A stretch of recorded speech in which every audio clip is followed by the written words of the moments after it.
Número 6. La sabiduría divina. Proverbios capítulos 8 y 9. Por el pastor Daniel Miranda. Grabación número 1031. Adelante, pastor. Muchas gracias, hermana Lili. Para todos los hermanos de la fe, les quiero desear una feliz semana y un feliz día en esta mañana. Qué bueno volver a otra vez continuar nuestro estudio del libro de Proverbios.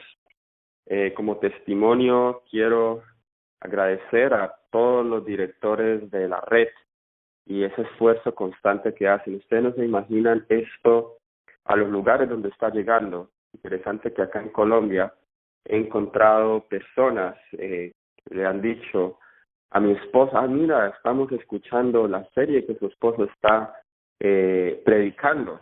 Y es interesante que un hermano se lo envía a otro, hasta que todo esto recorre el mundo entero. Así que solo en el cielo podremos ver los resultados y los frutos de este hermoso ministerio que usa los medios de comunicación modernos para la honra y gloria de Dios. Así que vamos a comenzar con una palabra de oración en esta hora para entrar en nuestra clase. Oremos. Querido Padre Celestial, tú que moras entre los querubines, Señor, gracias te damos porque nos das una semana más y nos has permitido estudiar el libro de Proverbios en este mes. Señor, enséñanos acerca de tu sabiduría y permítenos, Señor, que vivamos esa sabiduría, la experimentemos.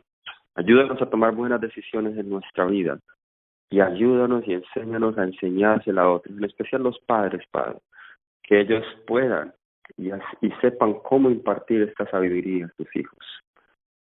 Al estudiar hoy, Señor, la fuente de la verdadera sabiduría, la sabiduría divina, te pido que al estudiar este capítulo que no es fácil de explicar, tú des palabras sencillas y claras para presentarlo de una manera práctica. En el nombre de Jesús. Amén. Muy bien, mis hermanos, espero que ustedes hayan hecho su tarea. Lo único que yo extraño es que en una clase es bueno escuchar las opiniones y comentarios que tengan los hermanos en vivo. Pero en ese momento yo no escucho a nadie, pero yo confío en que nosotros podamos haber hecho la tarea y que al final, si hay alguna pregunta, usted la pueda hacer. Para hoy correspondían los capítulos 8 y 9 de Proverbios. Pero hubo un puntico del tema anterior que solo me faltó cubrir y lo voy a cubrir brevemente. Y luego vamos a entrar en el estudio de los dos capítulos que teníamos para hoy. Quisiera que regresáramos al capítulo 6 de Proverbios. Capítulo 6 de Proverbios. Desde el versículo 20 al 35 del capítulo 6 de Proverbios, el sabio Salomón regresa de nuevo a dar consejos en contra del adulterio. Recuerden que el capítulo 5 él lo dedicó a consejos en cuanto a no caer en adulterio. Y de nuevo aquí, en los versículos 20 al 35 del capítulo 6, nosotros vemos consejos prácticos que él da acerca de cómo no caer en adulterio. Y es de nuevo los mismos conceptos que había enfatizado en el capítulo 5. Por ejemplo, noten el versículo 21. Átalos siempre, hablando de los mandamientos, átalos siempre en tu corazón, enlázalos a tu cuello. Te guiarán cuando andes, cuando duermas te guardarán, hablarán contigo cuando despiertes. Porque el mandamiento es lámpara y la enseñanza es luz, y camino de vida las reprensiones que te instruyen. Entonces de nuevo aquí nos habla acerca de la importancia de guardar los mandamientos de Dios en nuestro corazón, que no es nada, que no es sino la sabiduría de Dios. El versículo 24 nos dice qué beneficio obtenemos cuando tenemos los mandamientos y la sabiduría de Dios en el corazón, y nos dice, para que te guarden de la mala mujer, de la blandura de la lengua, de la mujer extraña. Y vuelve a repetir los mismos puntos que habíamos leído, pero yo quiero enfatizar un punto que me había faltado de este capítulo, los versículos 30 y versículo 31. Noten que parece que hay un cambio de tema. Estos dos versículos parece que estuvieran fuera del tema que está tocando Salomón. Si usted nota bien, él está hablando aquí del adulterio. Pero noten el aparente cambio de tema, versículos 30 y 31. De hablar del adulterio, ahorita pasa a hablar del robo. Y dice, no tienen en poco al ladrón si hurta, para saciar su apetito cuando tiene hambre. Pero si es sorprendido, pagará 7 veces. Entregará todo el haber de su casa. Ahora, yo les quiero hacer una pregunta. Si ustedes hicieron su tarea y leyeron bien y analizaron bien el texto, leyéndolo detenidamente, ¿por qué se mencionan estos dos versículos aquí tan fuera de contexto, por así decirlo? En realidad no están fuera de contexto. ¿Cómo podemos entender nosotros estos dos versículos a la luz de todo el contexto del capítulo 6? Si Salomón viene hablando acerca del adulterio, ¿por qué introduce ahora dos versículos que me hablan es de el robo? ¿Qué relación hay? Vamos a tratar de nosotros analizar un poquito esto.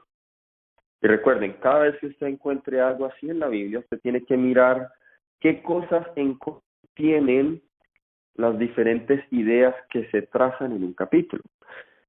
Las dos ideas que estamos discutiendo aquí son el 7º y el 8º mandamiento. No cometerás adulterio y no hurtarás. Esos son los dos mandamientos que se están discutiendo aquí. Interesante que solo resalta esos dos mandamientos. ¿Qué relación hay entre el adulterio y el robo? ¿Qué relación hay? Saben, los dos pecados, tanto el adulterio como el robo, son similares. En ambos casos, alguien está tomando ilegalmente lo que le pertenece al otro. En el adulterio, una persona está tomando ilegalmente lo que le pertenece a otro.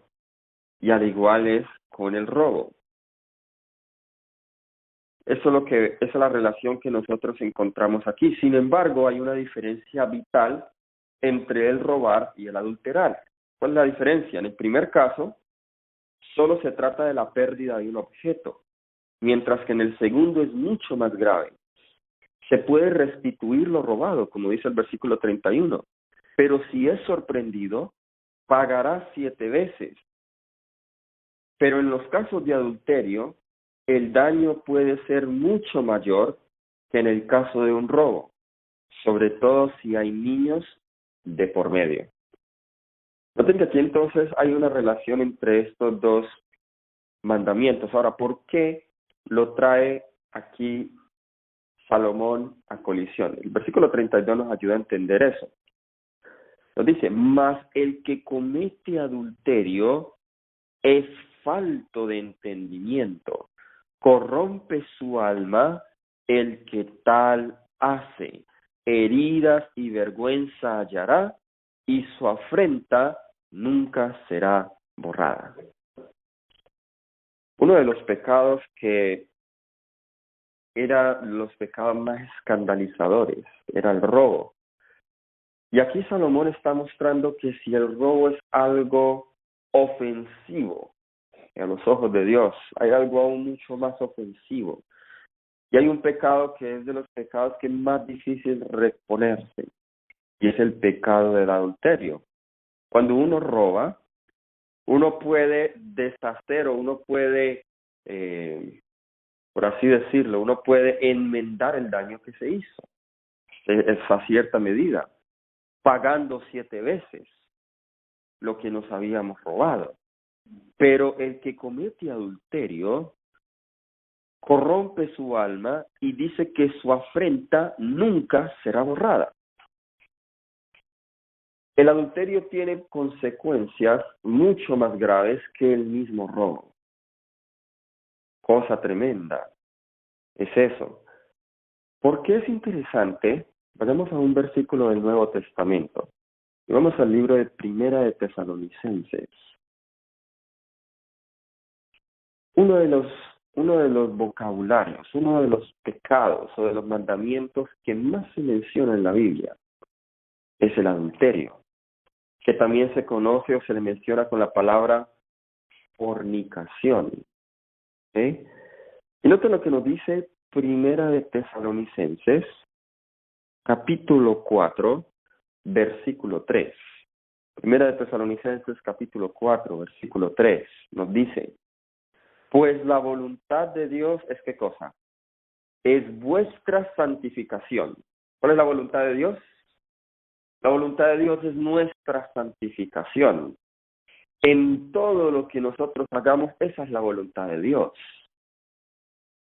Cuando nosotros oramos para conocer la voluntad de Dios, sea en dónde tengo que ir a trabajar, sea si he de casarme o no, sea si he de tener hijos o no, sea si he de vender la casa o no, sea si he de ir al campo o no, sea si me deba cambiar de iglesia o no, y cualquier decisión que se tome, sea dónde vaya a estudiar y qué carrera vaya a estudiar o no, todas esas decisiones, si queremos la voluntad de Dios ahí, necesitamos saber si a través de esa decisión yo voy a ser santificado.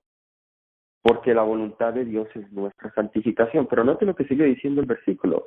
¿Qué es santificación? Dice, que os apartéis de fornicación. Qué interesante.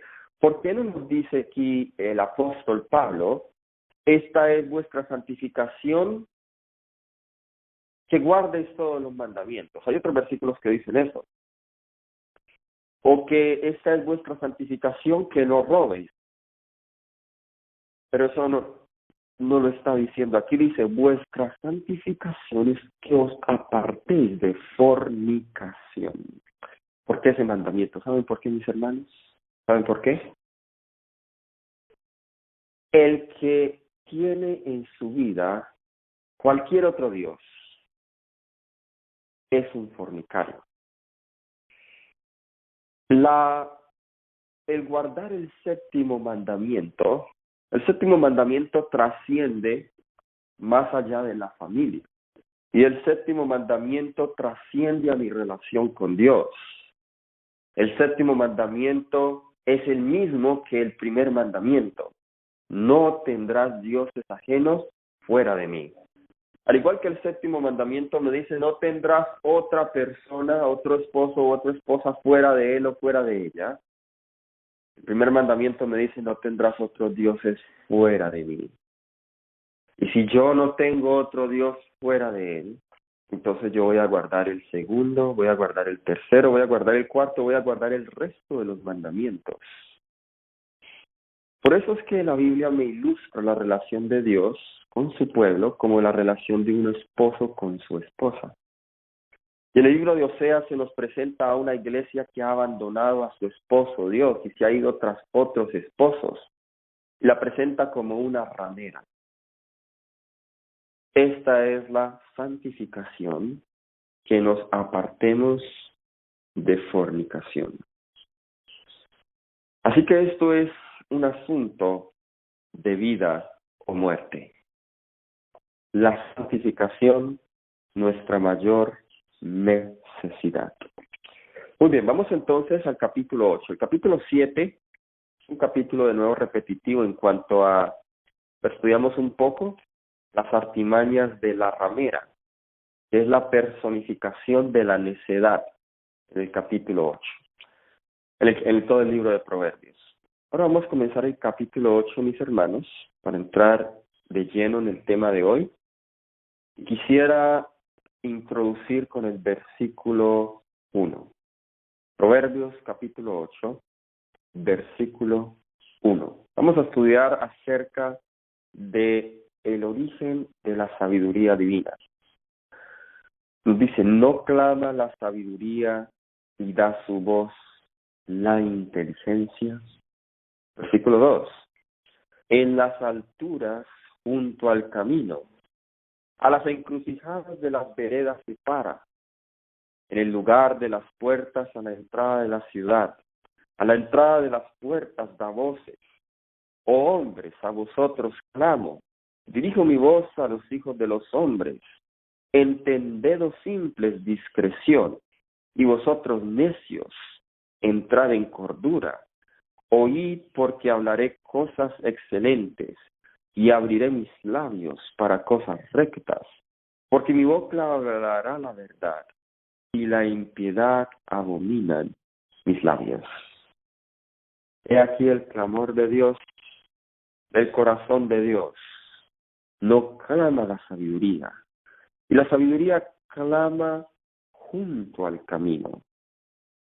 Hemos nosotros definido el camino como una alegoría que se usa mucho en el libro de Proverbios, ilustrando el transcurrir de la vida. En las alturas junto al camino. Noten lo que nos dice luego el versículo 2. A las encrucijadas de las veredas se para. Cada vez que tú estés en una encrucijada en tu vida, cuando no sabes qué decisión tomar, cuando ves que es difícil discernir la palabra de Dios y su voluntad, ahí está la sabiduría. La sabiduría está clamando entre esas encrucijadas de las veredas y allí se para. Allí se para la sabiduría. No sé, mi hermano, en esta mañana, ¿en qué encrucijadas estás tú? No sé, en esta mañana, ¿qué decisiones vitales estás a punto de tomar? Quizás estés confuso en cuanto a no saber la voluntad de Dios en una situación específica. No lo sé, mi hermano. Pero lo que yo sí sé es algo, que la sabiduría está parada allí en la encrucijada en la que tú estás para darte entendimiento. La sabiduría se para en las puertas a la entrada de la ciudad, a la entrada de las puertas da voces. Normalmente los que se sentaban en las puertas de la ciudad eran los jueces, los guías y los dirigentes de las ciudades. Y la sabiduría está ahí disponible a todo dirigente en la obra de Dios, para darle conocimiento y ciencia para realizar sus trabajos. Aquí en este pasaje de Proverbios 8, versículos del 1 al 21, es la primera sección o el primer bosquejo del capítulo 8, y vemos un clamor de la sabiduría. Y consideremos las palabras que se usan para describir la presencia clamorosa de la sabiduría. Por ejemplo, se dice clama, dice da su voz, clamó, voz, hablaré, abriré mis labios, abriré mi boca, mis labios, palabras. No importa la manera en que comprendamos estas metáforas, es claro que la sabiduría ha de ser comunicada, ha de ser escuchada por todos los que la oigan. Después de todo,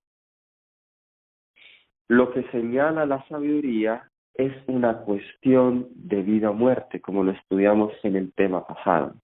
Y por eso, como la recibir uno la sabiduría, es una cuestión de vida o muerte. La sabiduría clama. Aquí 8 veces vemos que la sabiduría habla acerca de la veracidad de sus palabras.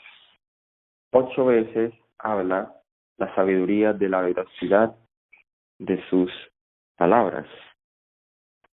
Ahora, noten aquí que la sabiduría está encarnada. Versículo 7 nos dice, porque mi boca hablará verdad y la impiedad abominan mis labios. Debemos entender que Salomón está escribiendo en una forma metafórica en este capítulo. Y este capítulo es el clímax de todo el libro de Proverbios, porque aquí la sabiduría se encarna en Dios mismo. La sabiduría se encarna en Dios mismo. Analicemos un poco los versículos 10 y 11 del capítulo 8 de Proverbios. Versículos 10 y 11. Dice, recibid mi enseñanza y no plata, y ciencia antes que el oro escogido, porque mejor es la sabiduría que las piedras preciosas, y todo cuanto se puede desear no es de compararse con ella. La sabiduría, nos dice acá, es más hermosa, es más preciosa que cualquier oro y plata. Ya habíamos hablado un poquito de esto. Ahora vamos a mirar a quién personifica la sabiduría en este capítulo. ¿En quién nos dice la Biblia, o de quién nos dice la Biblia que es más precioso que el oro y la plata? ¿De quién nos dice la Biblia que es más precioso que el oro y la plata? El libro de Cantares nos habla de ese amado que nos dice que es señalado entre 10,000, su cabeza como oro finísimo. Estoy leyendo en Cantares capítulo 5, versículos 10 y 11. Y luego nos dice el versículo 14, sus manos como anillos de oro engastados de jacinto, su cuerpo como claro marfil cubierto de zafiros, sus piernas como columnas de mármol fundadas sobre bases de oro fino, su aspecto como el Líbano escogido como los cedros, su paladar dulcísimo, todo él codiciable. The altogether lovely, el amado entre los 10,000. The fairest among 10,000. ¿Saben a quién se refiere aquí? ¿Cuál es el amado del libro de Cantares? El más precioso que el oro es Jesús. Jesús es esa encarnación de la sabiduría. Así que de ahora en adelante todo lo que hemos estudiado hasta ahora y lo que vamos a estudiar, cada vez que leamos acerca de la adquisición de la sabiduría, ¿de quién me está hablando la Biblia a mí?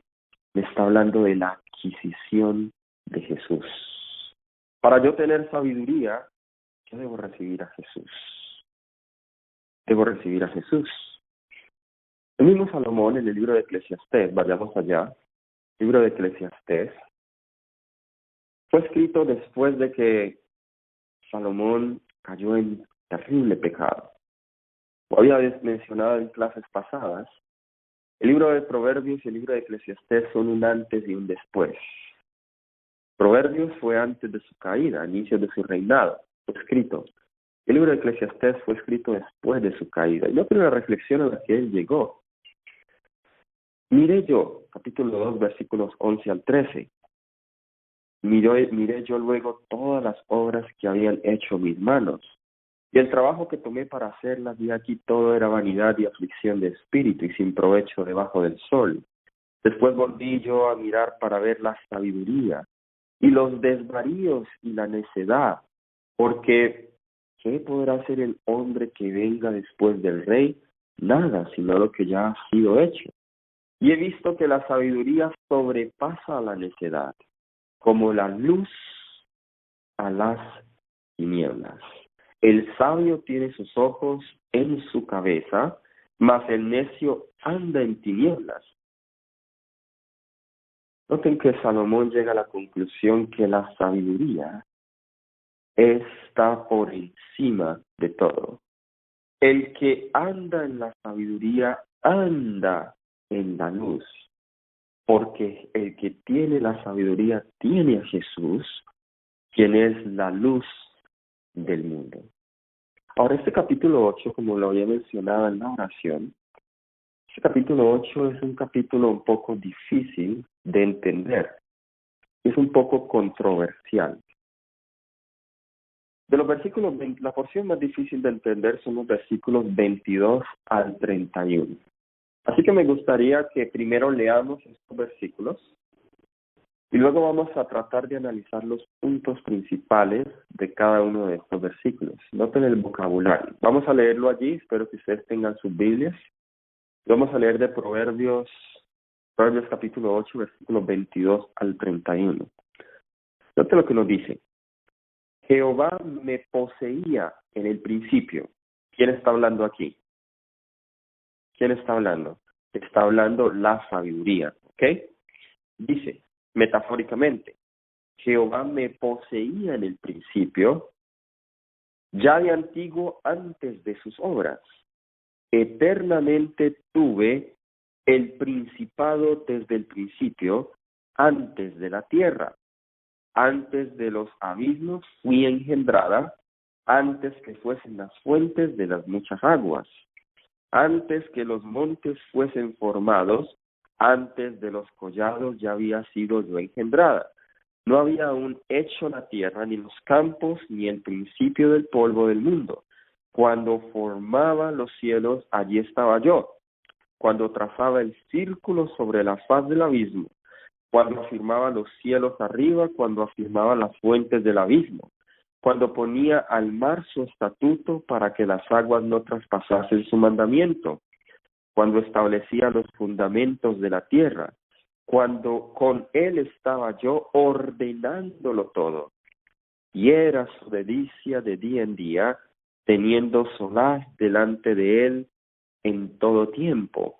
Me regocijo en la parte habitable de su tierra, y mis delicias son como los hijos de los hombres. Qué solemne poema encontramos aquí en el capítulo 8 del libro de Proverbios. Ahora, ¿de quién se está refiriendo aquí? Vamos a plantear, como habíamos dicho, que aquí Salomón utiliza el concepto de la sabiduría metafóricamente. Una metáfora es una comparación con Jesús. Muchos comentadores y eruditos bíblicos han llegado a esta conclusión, que el personaje del cual se habla en el capítulo 20, de los versículos 22 al 31, no es nada menos ni nada más que el mismo Jesús. Algunas evidencias de ello la encontramos, por ejemplo, en el libro de Juan, capítulo 1, versículos 1 y 2. Aquí nos dice que la que estaba con Jehová desde el principio era la sabiduría. En Juan capítulo 1, versículo 1 nos dice, en el principio era el verbo, y el verbo era con Dios, y el verbo era Dios. Noten que ese que estaba con Dios, con Jehová, en este caso el Padre, era Jesús desde el principio. Ahora, el versículo 2 y el versículo 3 de Primera de Juan confirman lo que leímos en este pasaje de Proverbios. Porque en los versículos 2 y 3 nos dice, este era en el principio con Dios, todas las cosas por él fueron hechas, y sin él nada de lo que haya sido hecho fue hecho. Noten que el personaje principal en la creación fue la segunda persona de la deidad, que es Cristo Jesús, el Verbo, que luego se hizo carne. Y vemos aquí en el capítulo 8 de Proverbios la intervención de la sabiduría en la obra de la creación. Antes de que Dios actuara, ya existía la sabiduría. Colosenses capítulo 1, versículos 14 al 17, nos dice también que Jesús es ese primogénito de la creación por el cual fueron hechas todas las cosas. Este es Jesús. La hermana White confirma que de la sabiduría que se habla aquí es Jesús. En Patriarcas y Profetas, capítulos 11 y capítulo 12, nos dice, el soberano del universo no estaba solo en su obra benéfica. tuvo un compañero, un colaborador que podía apreciar sus designios y que podía compartir su regocijo al brindar felicidad a los seres creados. En el principio era el Verbo, y el Verbo era con Dios, y el Verbo era Dios. Este era en el principio con Dios. Juan 1, versículos 1 y 2.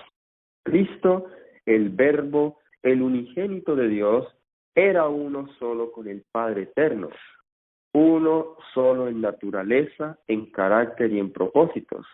Era el único que podía penetrar en todos los designios y fines de Dios.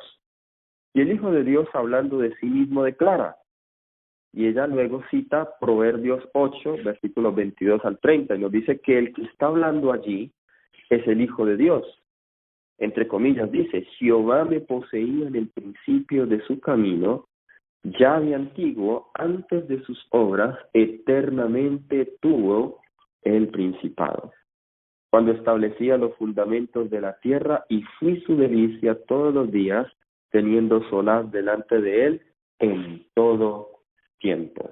Noten que el testimonio del Espíritu de Profecía confirma que Jesús es el que está hablando de los versículos 22 a los versículos 31. Jesús es el que está hablando. Ahora, este planteamiento me genera a mí unos problemas. Número uno, que esto es el punto controversial en el estudio de este capítulo. El versículo 22, donde dice Jehová me poseía.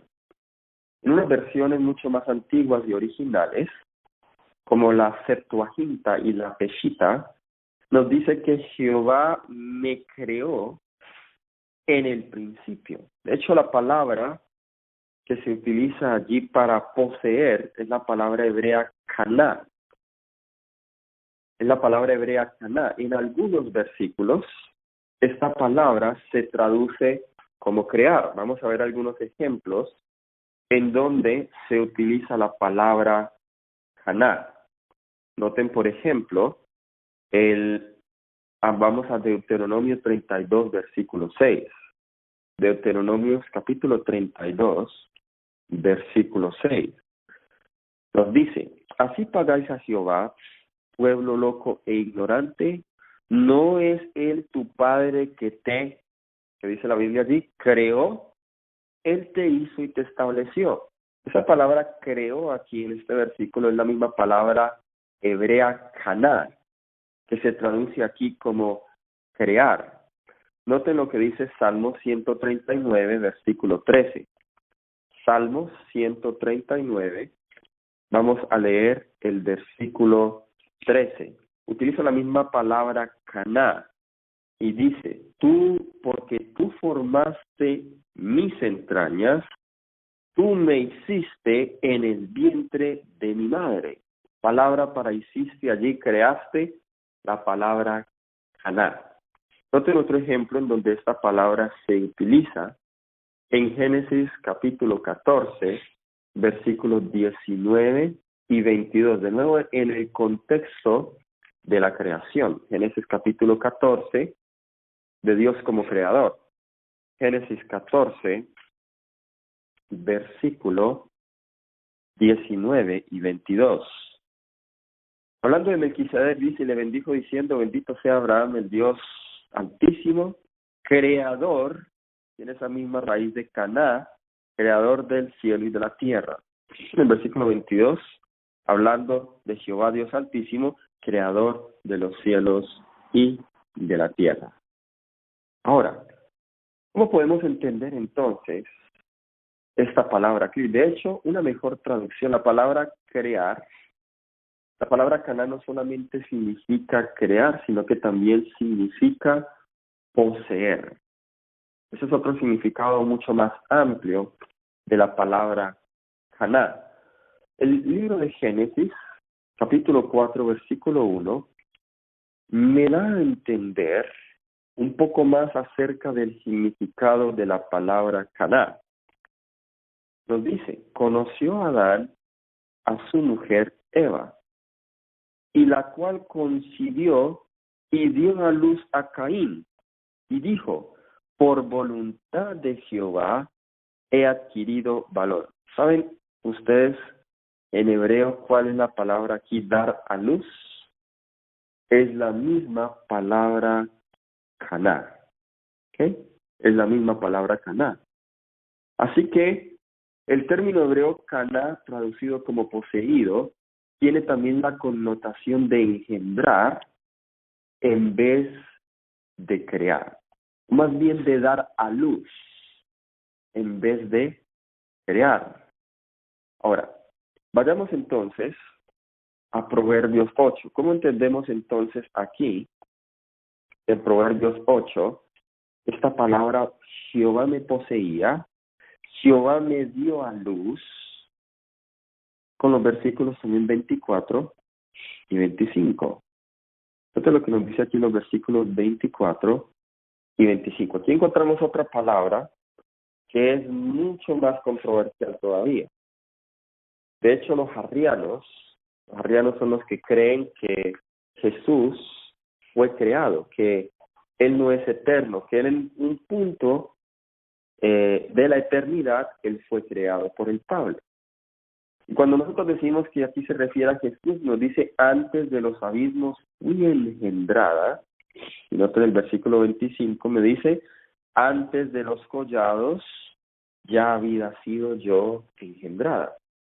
Aquí nos muestra claramente que la sabiduría fue engendrada. Fue engendrada. ¿Cómo nosotros podemos entonces entender este pasaje? Nosotros debemos tener en cuenta que aquí nos está hablando de una metáfora. Nos está hablando de una manera alegórica. Nos está hablando en una parábola. No tiene ninguna validez las conclusiones dogmáticas basadas en pasajes figurados ni en parábolas. Los resultados falsos de estas interpretaciones son evidentes cuando se considera la interpretación popular de la parábola. Les doy un ejemplo, la parábola del rico y Lázaro. La parábola del rico y Lázaro, si nosotros tomamos literalmente lo que se dice allí, vamos a llegar a unas conclusiones bien interesantes, como por ejemplo que existe un infierno y que solo una gota de agua puede calmarme la sed en el infierno. Podemos llegar a conclusiones como que los que están en el cielo o en el seno de Abraham pueden comunicarse con los que están en el infierno. Así que nosotros debemos de ir más allá de los detalles simbólicos y alegóricos que hay en un pasaje a la realidad. Pero no debemos permitir que sean estos alegóricos los que me definan una verdad. Hay declaraciones literales en la Biblia que me definen qué es verdad. Así que los pasajes alegóricos, como este, debo interpretarlos a la luz de declaraciones literales. Voy a darles algunos ejemplos de declaraciones literales acerca de la existencia eterna de Jesús. Miqueas capítulo 5, versículo 2. Miqueas capítulo 5, versículo 2. Hablando del nacimiento de Jesús, la profecía de su nacimiento nos dice, pero tú, Belén Efrata, pequeña para estar entre las familias de Judá, de ti me saldrá el que será el Señor de Israel. Y sus salidas son desde el principio, no tiene esa palabra allí, desde los días de la eternidad. Pregunta, ¿cuándo comienza la eternidad? La eternidad no tiene comienzo. La palabra de Dios nos trata de hablar en el lenguaje en que mejor podamos entenderlo, y esto es lo que a nosotros nos causa confusión, porque dice principio, pero luego dice eternidad. En realidad, el principio y la eternidad en Dios son lo mismo. Y Dios no tiene principio, ni Dios tiene fin. Dios no tiene principio, ni Dios tiene fin. Así que, miremos cómo utilizando el paralelismo hebreo, Proverbios capítulo 8, noten cómo utiliza esa palabra principio con la palabra eternidad. El mismo pasaje me explica que aquí no está hablando de un principio en un punto en el pasado, sino que está hablando de la eternidad. No te nos dice, versículos 22 y 23, Jehová me poseía en el principio, ya de antiguo antes de sus obras. Eternamente tuvo el principado desde el principio, antes de la tierra. Noten aquí que el versículo 23, usando el paralelismo hebreo, principio es igual a ¿qué cosa? Principio es igual a eternidad. Principio es igual a eternidad en el contexto de Dios. Otro versículo que ya lo leímos que nos muestra que Jesús es eterno es Juan capítulo 1, versículo 1. En el principio era el verbo era con Dios y el verbo era Dios. Juan capítulo 8, versículo 54. Noten lo que también Jesús aquí, testimonio de Jesús mismo. Nos dice Jesús, Juan 8, 54, dice, respondió Jesús, si yo me glorifico a mí mismo, mi gloria nada es. Mi Padre es el que me glorifica, el que vosotros decís que es vuestro Padre. Y luego aquí el versículo 58 nos dice, de cierto os digo, antes que Abraham fuese, yo soy. Esa palabra yo soy significa Jehová el que tiene existencia por sí mismo. Pueden leer el deseado de toda la gente, es página 16, donde se describe a Jesús como el yo soy, el eterno, el que tiene existencia por sí mismo. Además, el espíritu de profecía tiene muchas citas que nos muestran irrefutablemente que Cristo es eterno. Voy a mencionarles algunas de ellas. Deseado de toda la gente, página 489, nos dice, en Cristo hay vida original que no proviene ni deriva de otra.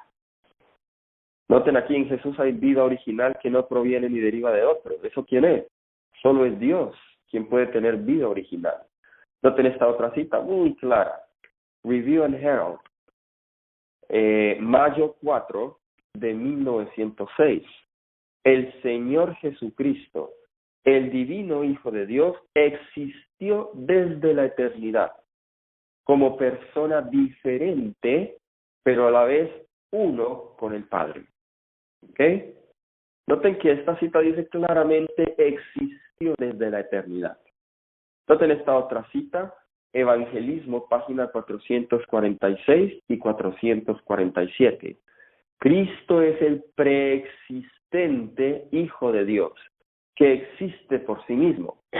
Él nos asegura que nunca hubo un tiempo cuando no estuviera en íntima comunión con el eterno Dios. Así que vemos que Jesús era el eterno, que existía desde la eternidad por sí mismo. Pueden también leer el deseado, página 11, y las páginas 15 al 17, más acerca de la eternidad. Así que es indudable que el pasaje se refiere a Cristo, a quien se presenta simbólicamente como la sabiduría. Este pasaje se refiere a Cristo. Así que Jehová, cuando dice Jehová me poseía en el principio, significa que Jehová estaba con Cristo desde el principio, desde la eternidad. Ahora, esa palabra engendrado que aparece en los versículos 24 y 25, en realidad no es una palabra bien traducida. Es la palabra hebrea hil, que significa retorcerse, temblar, y en algunos pocos casos se traduce como dar a luz. En el Salmo 92 se utiliza esa palabra para referirse a la formación de la tierra. ¿Okay? El Salmo 92 dice, antes que naciesen los montes y formaste la tierra y el mundo, desde el siglo y hasta el siglo, tú eres Dios. De nuevo, siempre vemos aquí en esos pasajes que hemos leído una comparación entre la eternidad de Dios con su obra creadora.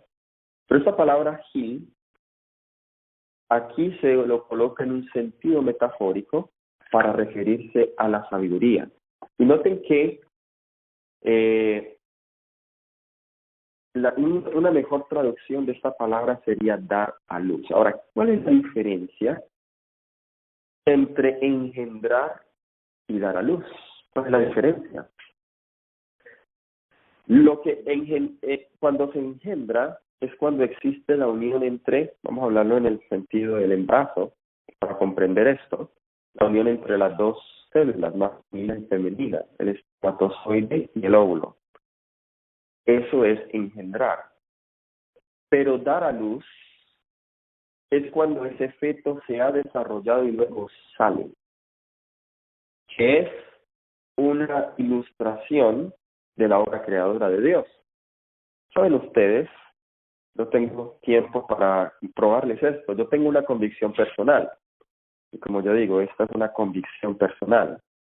Una conclusión más bien a la que yo he llegado personal. Y no quiero que de pronto tomen esto como una doctrina. Pero la única raza en el universo que fue creada con la habilidad de procrear fue la raza humana. Esa es mi conclusión después de varios estudios. Los seres de otros mundos no fueron creados con esa habilidad, la habilidad de procrear. El ser humano fue creado con la habilidad de procrear para que fuera ante todos los seres una raza especial que reflejara más perfectamente el carácter de Dios. ¿Quién es el único que tiene la facultad de crear? Es Dios. Pero Dios le dio al ser humano esa misma facultad a través de la procreación. Eso es un misterio, que una raza creada pueda procrearse. Ahora usted puede preguntarse, los animales también se procrean. Los animales se procrean, pero no procrean la imagen de Dios. Y Dios quería que el ser humano, al procrearse, procreara y replicara la imagen de Dios. Así que nosotros vemos que el concepto de dar a luz, como leímos en el Génesis capítulo 4, versículo 1, que de hecho estas dos palabras, Gil, y la otra palabra hebrea que estudiamos, estas dos palabras, la palabra caná, estas dos palabras son sinónimas acá. Dar a luz. Cuando yo doy a luz, pregunta, cuando el bebé nace, en ese mismo momento existió o ya existía antes. Ya existía antes, ¿cierto? Lo mismo, pero no en el detalle, no en la misma dimensión.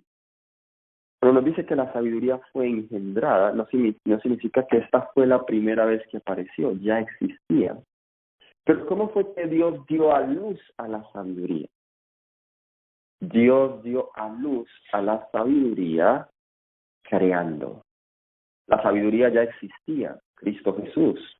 Y Dios a través de su Hijo Jesús creó y sacó a luz la sabiduría. ¿Con qué creó Dios? ¿Cómo creó Dios?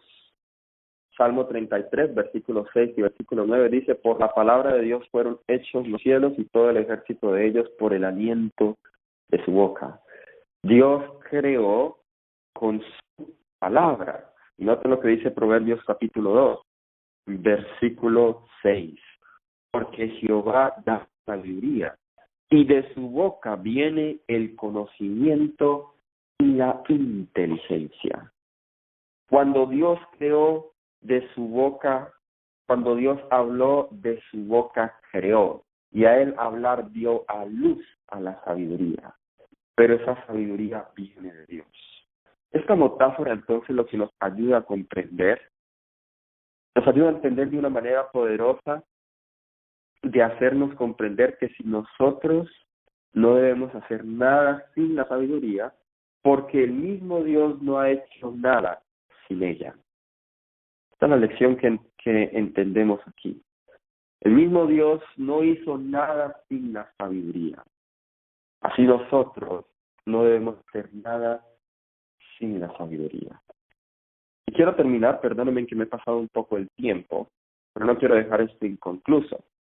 Ustedes notarán aquí que comienza a hablarse de la creación. Y si usted nota y estudia esto en paralelo con Génesis 1 y 2, aquí está siguiendo el mismo orden de la creación. Pero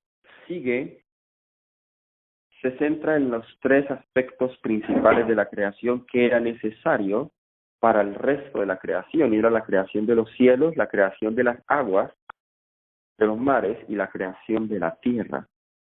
Lo que creó en los 3 primeros días, que era indispensable para crear lo que seguía en los otros 3 días. Por ejemplo, en el principio, en el primer día creó el firmamento. Y el cuarto día creó las lumbreras. Necesitaba el firmamento para colocar las lumbreras allí, ¿cierto? En el segundo día separó las aguas de la tierra. Creó las aguas y las separó de las aguas de la tierra. Lo cual en el quinto día crea los animales marinos y del aire. Y el sexto día, en el tercer día, él creó la hierba verde y se centró más en la tierra. En el sexto día creó los animales terrestres. Noten la relación que hay entre cada día de la creación. Pero llegamos a un versículo aquí, versículo 30. Noten lo que nos dice. Aquí vemos un gran regocijo que hubo en la creación. Si usted nota en el Génesis 1, antes de leer el versículo 30, cada vez que Dios creaba, Él decía, y era bueno, y era bueno, y era bueno, y era bueno. Pero cuando llega al día sexto, nos dice que todo lo que había creado era bueno en gran manera. Nos dice, con Él estaba yo ordenándolo todo, y era su delicia de día en día, teniendo solaz delante de Él en todo tiempo. Me regocijo en la parte habitable de su tierra. Noten, ¿en qué fue lo que Él más se regocijó? En la parte habitable de su tierra. ¿Quiénes son los que habitan la tierra? Los seres humanos. Y el versículo, la segunda parte, noten el paralelismo hebreo, dice, y mis delicias son con los hijos de los hombres. Noten el paralelismo, dice, me regocijo en la parte habitable de su tierra. Y mis delicias, paralelo con regocijo, son con los hijos de los hombres, paralelo con la parte habitable de la tierra.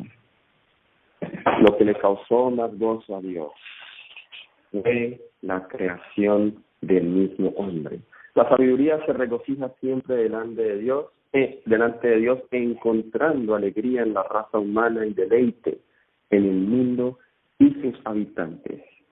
Ella juega delante de Dios y con los seres humanos, casi como si estos seres humanos fueran compañeros de fuego. Ella se regocija en ellos, porque ellos cumplen su voluntad.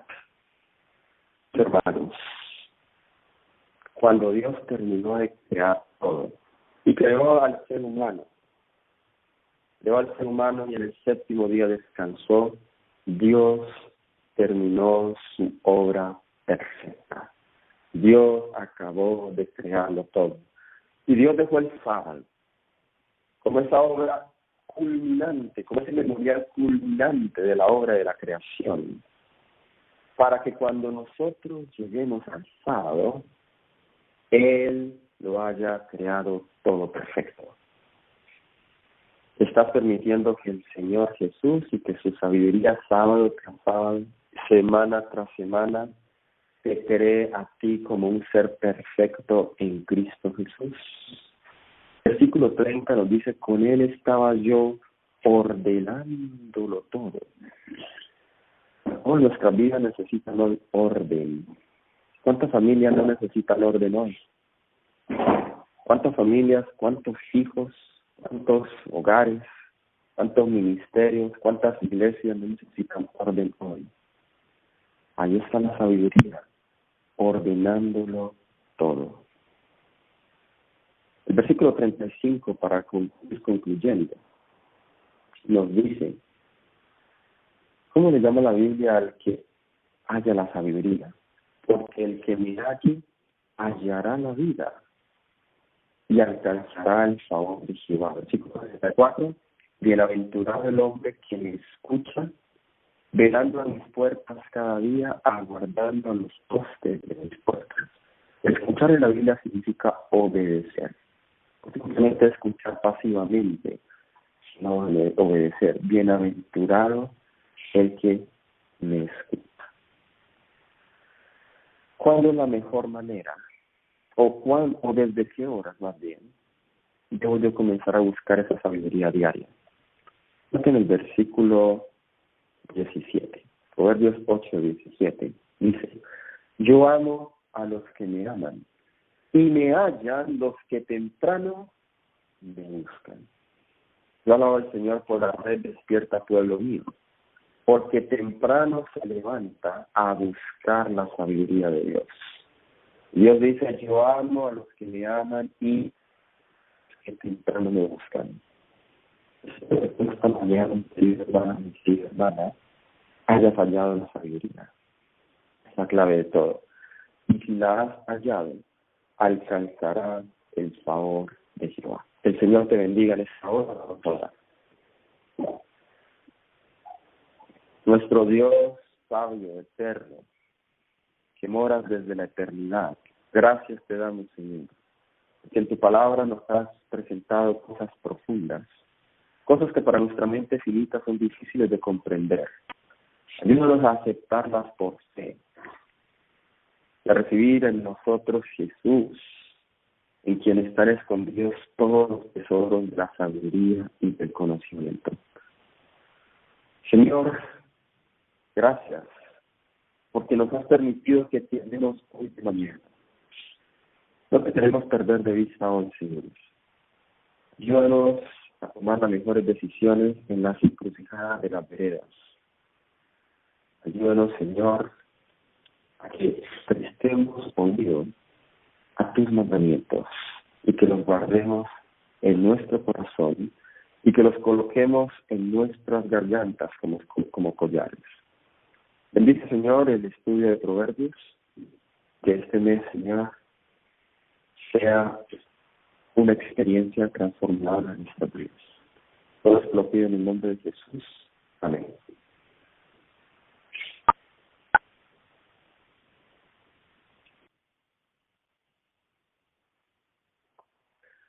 Muy bien, vamos a proceder a responder una pregunta que se hizo esta mañana. Voy a leer la pregunta. Dice: una persona que cometió adulterio se arrepintió, restauró su vida. ¿Cómo afecta el matrimonio a los hijos? ¿Cuáles son los efectos en la familia? Veo que esas preguntas son cada vez más comunes y me agrada que las hagan. Veo que es una necesidad muy grande del pueblo, en especial estos aspectos de familia. Cada vez me doy cuenta de eso. Pues yo agradezco al Señor porque la persona que hizo esta pregunta o la persona a la que se habla se haya arrepentido y haya restaurado su vida. Hay casos diferentes, hay de casos a casos. Pero nosotros debemos ser conscientes de algo, que cada pecado, cada transgresión tiene consecuencias. Y aunque Dios nos perdona, nosotros no nos libramos de las consecuencias. ¿Cuáles son algunas consecuencias del adulterio? Algunas consecuencias son hijos malcriados, por ejemplo. No sé cuán rápido se arrepintió y restauró su vida. Si lo hizo muy rápido, pues puede que no haya muchos efectos. Pero si esto tomó un buen tiempo y sus hijos estuvieron privados de influencia, no sé si sea una mujer o un hombre que está hablando, la persona que haya sido, si se demoró en restaurar y arrepentirse, pues ese tiempo que sus hijos estuvieron privados de su influencia y su compañerismo es algo que va a tener un efecto en ellos, si ellos no están firmes en el Señor. Eso puede tener efectos en la familia, como consecuencias en la salud, emocionales. Va a tomar un tiempo en que el cónyuge que fue herido tenga confianza en usted, y usted debe entender eso. Eso depende del nivel de arrepentimiento y la comunión que tenga con Dios. Si su cónyuge es una persona que vive muy cerca de Dios, esa persona le va a perdonar y le va a olvidar. Y lo va a tratar como si nunca hubiera pecado. Pero si es una persona que, bueno, está con el Señor, pero aún no tiene esa profundidad en su experiencia, es que su cónyuge que fue herido necesita tiempo para volver a tener confianza. Usted tiene que darle las evidencias de que es para vida. ¿Sí? Quizás no sean las repercusiones más importantes en la familia, pero es eso. Puede que haya cometido adulterio, pero antes de cometer el adulterio no fue un buen padre, no fue una madre, pues van a haber otras consecuencias que no necesariamente el adulterio los provocó, sino también la falta de la presencia suya en el lugar, la falta del amor, la falta de una verdadera educación a sus hijos, ¿sí? Si no los educó como el Señor ordena que se eduquen. Así que hay muchos otros factores, no solamente es el adulterio, pero el adulterio divide la familia, hace que los hijos, o hace a los hijos más susceptibles a que cometan estos mismos errores en la vida de David. Contra las mujeres y vemos eso reflejado en sus hijos, en la vida de los hijos. Eso se refleja, se duplica. Usted tiene que orar mucho por esos hijos para que eso no se vaya, ese ejemplo, no se vaya a reflejar de ellos y repetir sus vidas. ¿Sí? Familias rotas, hay familias que afectan dos familias, cuando hay un adulterio dos familias se destruyen.